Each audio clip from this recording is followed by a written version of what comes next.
pada kesempatan pagi ini kita akan menjelaskan, saya akan menjelaskan atau mengulas tentang visi misi sekolah SDN 21. Visi kita yaitu terwujudnya pribadi manusia yang berbudi luhur, cerdas, kreatif, unggul dalam prestasi yang bernilai ilmiah, berlandaskan impak dan intelek yang berwawasan lingkungan.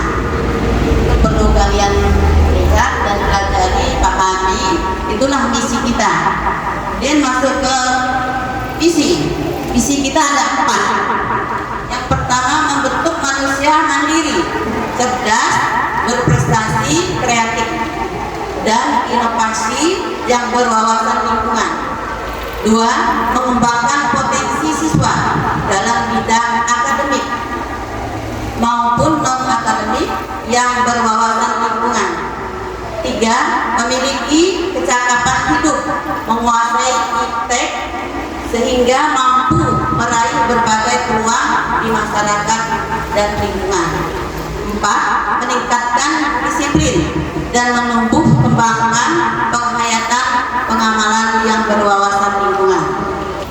Sekarang visi dan misi menjadi arah atau pedoman kita untuk membawa anak didik kita mau kemana. Jadi tanpa visi dan misi kita itu mengambang. Makanya dibuat visi dan misi. Dan visi-misi itu harus bisa diukur, ya, harus bisa diukur keberhasilan kita. Misalnya prestasi anak dalam bidang lomba cerdas cermat bisa diukur. Kemudian yang kedua, visi-misi disusun berdasarkan analisis kebutuhan peserta didik, yaitu perkembangan zaman serta kurikulum. Dulu nggak ada IT, sekarang ada IT. Raja guru berperan langsung. Nah, ini yang perlu kalian pahami. Guru berperan langsung melalui proses pembelajaran, yaitu pembiasaan karakter dan serta keteladanan kita di depan murid-murid itu, memberi contoh maksudnya. Yang pasti cara berpakaian, bicara, sopan santun dan sebagainya. Kemudian untuk 4, visi-misi sekolah diintegrasikan melalui perencanaan pembelajaran, kegiatan proyek, misalnya kebiasaan karakter dan pendekatan yang berpusat pada peserta didik. Kemudian yang kelima, dengan sosialisasi rutin, pemasangan visi dan misi di tempat strategis serta mengaitkannya dalam setiap kegiatan dan rapat sekolah. Selanjutnya yang 6, bisa jika ada perubahan kebutuhan itu bisa berubah visi itu sesuai dengan tingkat lambatnya anak didik atau prestasi anak didik. Jadi bisa dirubah 5 tahun sekali paling enggak itu.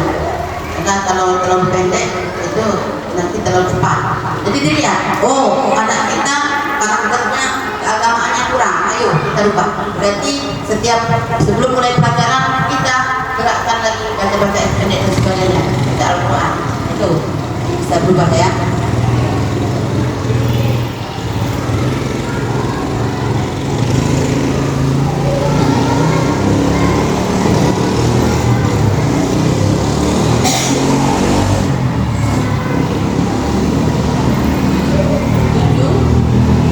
Dan sekarang orang tua siswa, waktu kita kemarin sudah pernah ya, waktu zaman Pak PS yang Pak Imam, kita pernah melibatkan orang tua ya, orang tua. Nah ini di sini berarti kita itu memang perlu melibatkan orang tua untuk meningkatkan prestasi anak kita. Ya, itu sudah pernah kita lakukan waktu itu. Itu budaya yang positif serta kepuasan warga sekolah. Yang itu perubahan perilaku siswa kita, apa dia itu berubah jadi baik atau berubah jadi kurang baik. Nah itu kita bisa lihat. Tentunya kita tingkatkan prestasi seperti perlombaan misalnya ya, kemudian hal-hal lain yang positif. Yang kesembilan, diselaraskan dengan prinsip kurikulum. Sudah pasti sekarang sudah kurikulum merdeka, tentunya kita selaraskan dengan kurikulum yang ada sekarang. Tidak boleh, tidak harus berpatokan pada kurikulum yang berpusat pada pembelajaran peserta didik itu tadi. Jadi kita jangan menonton, kita harus serahkan kepada anak bagaimana caranya biar mereka punya keinginan untuk memunculkan pertanyaan, untuk punya gagasan. Kita hanya sebagai fasilitator, memandu, ya.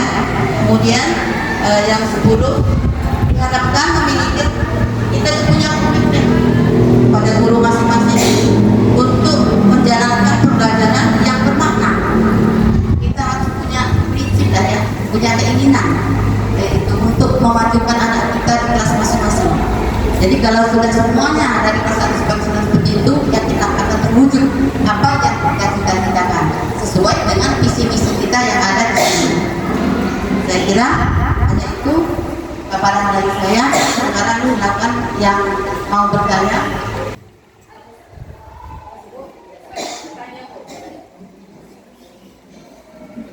Tadi kan sudah Ibu jelaskan bahwa kita bisa mengubah visi dan misi. Jadi kalau kita mau merubah visi dan misi itu, kita harus istilahnya ya musyawarah lagi ya Bu ya. Jadi bisa dirubah gitu ya Bu. Tolong minta penjelasannya ya Bu. Bagus pertanyaan Bang Delia. Visi misi itu pada suatu saat bisa berubah, maka disusun itu boleh kurang dari 5 tahun karena melihat situasi perkembangan anak didik kita di sini. Dan tentunya apabila kita mau merubah itu kita akan mengadakan musyawarah kembali antara kepala sekolah sebagai pimpinan dan dewan guru serta komite, aparat kampung, wali murid dan murid sendiri. Itu bisa kita undang kembali. Dan juga biasanya seperti kurikulum itu berubah, ya kita ikut juga berubah. Itu ya Bu. Jadi suatu ketika bisa dirubah. Lagi untuk pertanyaan kedua.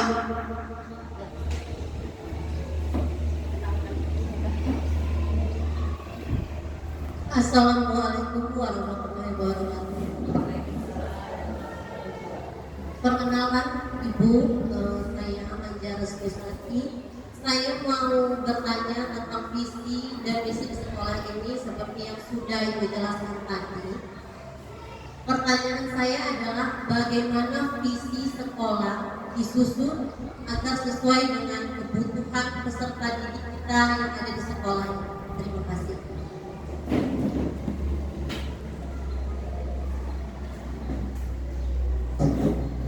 Baiklah, pertanyaan yang kedua akan saya jawab bahwa